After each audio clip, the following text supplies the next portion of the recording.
On retrouve Vincent Hénin, vous êtes à l'ouest de Marmande, beaucoup de débordements et d'inondations. Oui, c'est ça. L'ouest du département en particulier, l'ouest marmandais, a été durement touché par ces intempéries qui sont intervenues hier soir entre 21h et 1h du matin selon les zones. Ça touche en fait quelques dizaines de kilomètres carrés, 80 à 100 mm de pluie en quelques heures. Ce sont des précipitations exceptionnelles. Les cours d'eau ont débordé, occasionnant évidemment des débordements, comme ici. Nous sommes dans un petit village de l'ouest marmandais, devant la maison de Joël. Joël, comment s'est passée cette soirée ?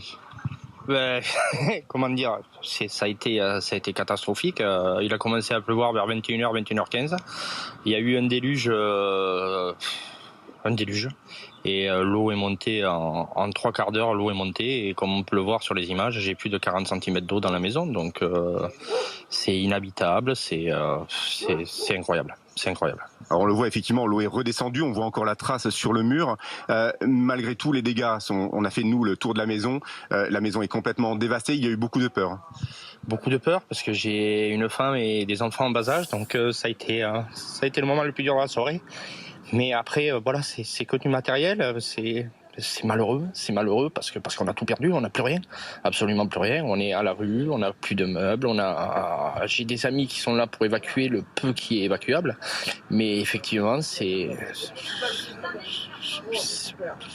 crois qu'on peut pas décrire ce que ça a été, quoi. Effectivement, on sent beaucoup d'émotions naturellement. C'est toute une vie qui part, qui est foutue, tout a été inondé dans la maison.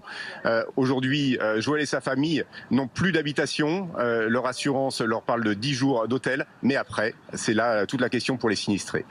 Vincent Hénin à Marmande avec Emmanuel Rouillon.